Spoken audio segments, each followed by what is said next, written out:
안녕하세요. 강남 허준 박용환 원장입니다.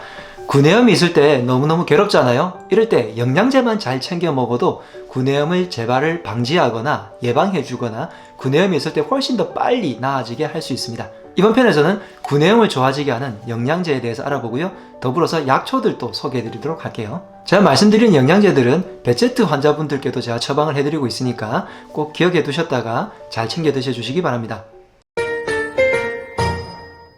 구내염에 좋은 영양제 첫 번째는 뭐니 해도 비타민C입니다. 비타민C는 항염증 작용이 있고 항산화 작용이 너무너무 좋죠. 그래서 구내염이 있을 때 가장 첫 번째로 여러분들이 생각해 주셔야 될 것이고요. 최근의 연구에 의하면 비타민C는 하루에 2000mg만 먹어줘도 50%가 감소한다는 연구 결과가 있습니다. 저는 비타민C 같은 경우에는 메가도스 요법을 좋아해서 환자분들께 많이 처방을 해드리고 있는데요. 비타민C가 체내에 이미 풍부하다고 판단되거나 혹은 채식주의자이신 분들을 제외하고는 많은 경우에 질병을 치료하기 위해서는 저는 비타민C 같은 경우에 최소 하루에 6000mg을 처방하거든요. 그러니까 아까 2000mg만 먹어도 50%가 감소한다고 했으니까 그 정도 양을 참고하셔서 여러분들이 드시면 좋겠고, 저도 어릴 때 구내염이 곧잘라고 했는데 그때 비타민C를 왕창 먹었던 기억이 있습니다. 그러고 나니까 한결 편해지더라고요. 그 다음으로 구내염은 비타민 B군이 결핍되었을 때 잘 생깁니다. 특히 비타민 B2, B6, B12 이 세 가지의 영양소가 굉장히 중요한데요. 특히 비타민 B12 같은 경우에 최근 연구에 의하면 1000마이크로그램을 6개월 동안 먹었을 때 안 먹은 대조군에 비해서 현저하게 줄어들거나 치료가 더 빠르다는 연구 결과가 있는데요. 1000마이크로그램 정도가 되면 평소에 우리가 1일 권장량의 한 400배 정도가 되거든요. 대부분 시중에서 나오는 비타민 B군을 봤을 때 1일 권장량의 대략 20배 정도가 들어있기 때문에 계산을 해보면 비타민 B12가 들어가 있는 영양제들을 20알에서 30알 정도를 먹어줘야, 다시 말해서 한 달치를 한꺼번에 먹어줘야지 효과가 있다는 거기도 합니다. 비타민 B군도 수용성 비타민이기 때문에 메가도스 요법을 해서 많이 드셔주시기를 권하긴 하는데요. 비타민 C를 메가도스를 해서 많이 드시거나 비타민 B를 조금 많이 드시는 방향으로 해서 이렇게 내 몸에 영양소를 충분히 집어넣어주게 되면 항산화 작용도 좋아지고 면역 기능도 높아져서 구내염 증상을 더 빨리 치료할 수가 있겠습니다. 그 다음 구내염일 때 꼭 기억하셔야 될 영양소가 아연입니다. 한의원에서 구내염 치료를 하고 베체트 환자분들 치료하면서 아연을 처방해서 굉장히 많은 도움을 받고 있는데요. 아연 같은 경우에는 면역력에 굉장히 중요한 영양소이기 때문에 꼭 기억을 해두시고 챙겨 드시기 바랍니다. 그 다음 영양소로는 오메가3를 들 수 있는데요. 오메가3는 점막을 재생을 한 다음에 복구를 해주는 영양소라고 할 수 있죠. 그래서 필수 지방산들이 충분히 공급이 되어야지 점막이 잘 복구됩니다. 오메가3 같은 경우에는 EPA와 DHA 합이 1000 이상 되는 것을 고르시기 바랍니다. 그 다음 영양소로는 철분을 들 수 있고요. 철분 결핍으로 인해서 구내염이 생기시는 분들이 많긴 한데, 저는 개인적으로 철분 같은 경우에는 변비가 생기거나 소화 흡수가 안 되어서 소화불량을 호소하시는 분들도 꽤 많기 때문에 잘 권하진 않고요. 철분은 고기를 먹거나 철분이 함유된 많은 음식들을 먹었을 때도 충분히 흡수될 수 있고, 특히 한약재에서 철분을 공급해주는 한약이 너무나 많기 때문에 다른 것으로 대체해서 저는 철분 처방은 잘 하지는 않는 편입니다. 그 다음으로는 구내염의 염증을 줄여주는 아주 유명한 영양제가 있죠. 바로 프로폴리스입니다.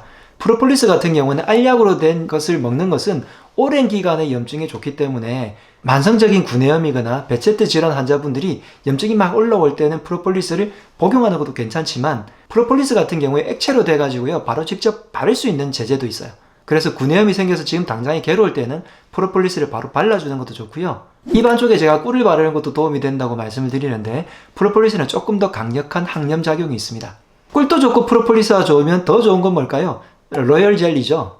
근데 로열 젤리는 산화가 금방 되기 때문에 생 로열 젤리를 먹기가 쉽지가 않습니다. 간혹 외국에서 로열 젤리를 제품으로 된 것을 먹기도 하는데 그것은 아주 장기간의 면역을 위해서는 좋고요. 당장에 구내염이 났을 때는 생 로열 젤리를 발라주는 것이 제일 좋다고 할 수 있겠습니다. 이렇게 영양제에 대해서 쭉 말씀을 드렸고, 한의원에 쓰는 처방들 중에서 몇 가지 약초들을 여러분들이 알아두시면 도움이 될 건데요. 만성적인 구내염으로 오시거나 특히 베체트 환자분들이 염증이 심할 때 제가 항염 해열탕이라는 처방을 처방해서 드리고 있는데요. 그 중에 가장 중요한 성분 중에 황금, 황련, 황백 이 세 가지는 염증에 아주 중요한 한의학의 약초들 중에 하나고요. 여러분들이 많이 들어보셨을 약재는 치자가 있습니다. 치자는 물들일 때 쓸 뿐만이 아니라 해열작용이 굉장히 좋기 때문에 상체 부분, 특히 얼굴 부분에 염증이 있을 때는 치자를 차로 내려 드시는 것을 권해드리고요. 그 다음으로 연교라는 약재가 있는데 개나리의 씨앗입니다. 이 영교 같은 경우에는 염증을 줄여주는 효과가 탁월하기 때문에 얼굴 상체 부분에 뾰루지가 나거나 이렇게 입안에 염증이 나거나 눈에 충혈이 생기거나 두피염이 생기거나 할 때 두루두루 쓸 수 있고요. 특히 바이러스로 인해서 생기는 염증들도 치료하는 아주 탁월한 항염증 약초가 되겠습니다. 이렇게 염증을 줄여주고 나면 장기적으로는 면역을 좋아지게 해야 될 거고요. 한약에 가장 좋은 게 뭐겠습니까? 면역을 좋아지게 할 수 있는 방법이지 않습니까?